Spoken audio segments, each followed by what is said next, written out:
Last pillar और rehabilitation है, जिसको हम बोलते हैं progressively developing chronic training load. इसमें क्या होता है कि ग्रेजुअल एंड कंट्रोल इंक्रीज़ करते हैं हम इंडिविजुअल ट्रेनिंग में और एक्सरसाइज में विद लोड ओवर टाइम के साथ हमारा पॉसिबल क्या होता है कि हम लोड इंक्रीज़ कर देते हैं एक्सरसाइज के दौरान। हमारा इसमें एम ये होता है कि फ़िज़िकल कैपेसिटी इम्प्रूव हो सके और री इंजरी का जो रिस्क है वो रिड्यूस हो सके।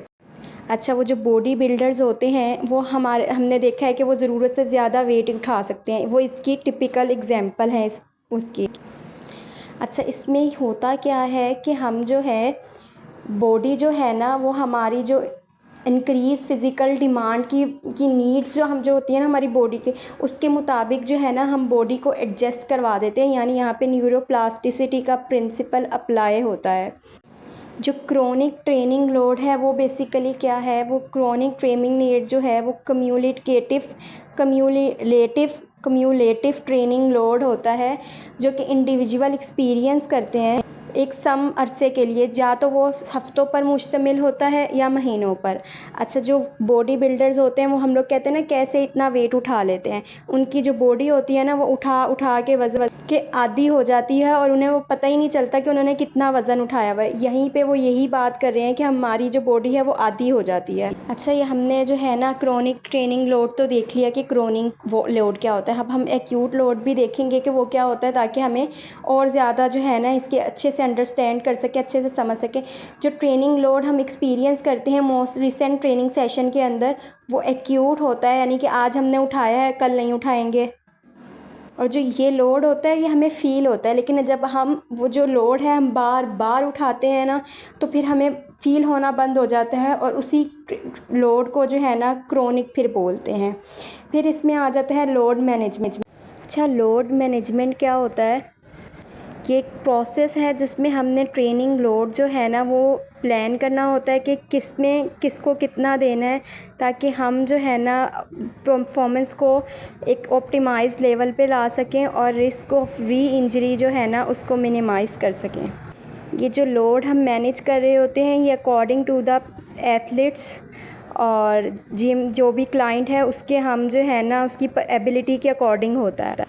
अच्छा, यहाँ पे एक प्रिंसिपल है जिसको प्रोग्रेसिव ओवरलोड बोलते हैं। ये प्रिंसिपल क्या होता है कि हम बॉडी की जो डिमांड है वो ग्रेजुअली इंक्रीज़ करते हैं ड्यूरिंग ट्रेनिंग। तो हम इसमें स्टिमुलेशन के लिए और अडेप्शन के लिए और इम्प्रूवमेंट के लिए। अच्छा, ये क्या होता है बेसिकली, जब हम 1 किलो का वज़न उठा लेते हैं पहले दिन, 2-3 दिन बाद हम कहते हैं ये तो बहुत हल्का है, हम तो खुद भी कर सकते हैं। तो कुछ दिनों बाद हमें 2 किलो का वज़न उठाया जाता है, हमें 1 किलो का आदी बनाया जाता है, फिर 2 किलो का, 3 किलो का। तो जैसे जैसे हम बॉडी की नीड के अकॉर्डिंग जो है ना जैसे जैसे हमारी बॉडी अडेप्ट हो जाती है उसकी, और फिर हम मज़ीद उसमें इम्प्रूव लाने के लिए, हम प्री इंजरी लेवल की तरफ उसको लेके जाने के लिए ये सब कुछ परफॉर्म करवाते हैं।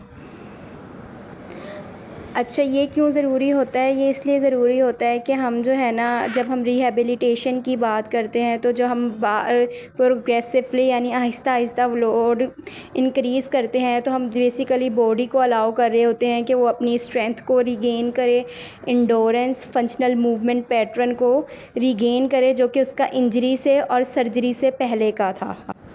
अच्छा, हम देख रहे हैं कि ये इम्पोर्टेंट क्यों है क्रोनिक लोडिंग ट्रेनिंग। तो ये इसलिए इम्पॉर्टेंट है कि एथलीट जो है रिटर्न टू स्पोर्ट्स स्पीडी हो, सेफली हो। तो जब हम डिमांड्स को इंक्रीज़ करते हैं इन ट्रेनिंग की एंड कंपटीशन की, तो बेसिकली हम रिस्क ऑफ री इंजरी को मिनिमाइज़ करते हैं। नेक्स्ट है, हमने इंजरी को प्रिवेंट करते हैं। कैसे करते हैं? हम मैनेज करते हैं लोड को और बॉडी को अलाउ करते हैं कि वो उसको अडेप्ट करे, जिसकी वजह से फ्यूचर रिस्क ऑफ इंजरीज़ जो है वो रिड्यूस हो जाता है। नेक्स्ट है परफॉर्मेंस इन्वेंसमेंट। जब हम एप्रोप्रिएट लोड मैनेजमेंट करते हैं, फ़िज़िकल इम्प्रूव करने कैपेसिटी इंडिविजुअल की फ़िज़िकल कैपेसिटी एंड परफॉर्मेंस को इम्प्रूव करने के लिए, तो बेसिकली हमारा जो हमें आउटकम जो है ना वो बेटर मिलती हैं, बहुत अच्छी मिलती हैं।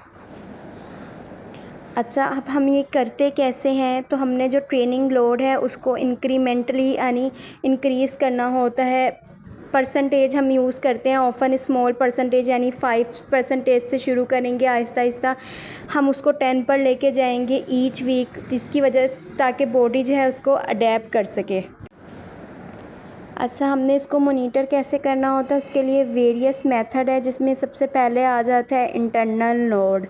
जो हमने फिजियोलॉजिकल स्ट्रेस होता है उसको बॉडी पर उसको मेजर करना होता है। सबसे पहले हम हार्ट रेट को और परसीव एक्सर्शन को जो है ना मेजर करते हैं। इसमें एग्जांपल है आरपी। फिर हम एक्सटर्नल लोड मेजर करते हैं, जिसमें फ़िज़िकल वर्क परफॉर्मेंस आ जाती है, जैसे डिस्टेंस रनिंग, वेट लिफ्टिंग और नंबर ऑफ़ रेपिटेशन। देन हम एथलीट से भी मॉनिटर करवाते हैं, जिसमें हम पेन, स्वेलिंग और अदर सब्जेक्टिव्स का फीडबैक ले रहे होते हैं साथ साथ, कि अगर एक एथलीट्स का स्टार्ट में 10 के साथ आपके पास आ रहा है, 10 पेन की इंटेंसिटी के साथ, तो आपने वक्फे से जो है ना उनसे फ़ीडबैक लेना होता है। तो डेफ़िनेटली जो 10 के साथ आता है वो 2 से लेके 0 तक भी जाता है, यानी कि नो पेन, यानी वो नॉर्मल हो जाता है। तो इंडिविजुअलाइज अप्रोच क्या होती है कि रेट ऑफ प्रोग्रेसेशन होता है एंड स्पेसिफिक एक्सरसाइज और एक्टिविटीज़ होती हैं, जो कि एक इंडिविजुअल की needs, capabilities and stage of rehabilitation को देखते हुए हम किसी एथलीट्स के लिए रिहैबिलिटेशन प्रोग्राम तैयार करते हैं। हमने ना इसमें एक बैलेंस करना होता है एक्यूट एंड क्रोनिक लोड को। ये क्यों ज़रूरी होता है, इसके लिए जो है ना एक्यूट लोड यानी रीसेंट लोड और क्रोनिक ओवरऑल ट्रेनिंग को हमने जो है ना बैलेंस रखना होता है, जो कि ज़रूरी होता है एडेप्शन के लिए और जो मिनिमाइज़ भी करता है रिस्क ऑफ इंजरी को।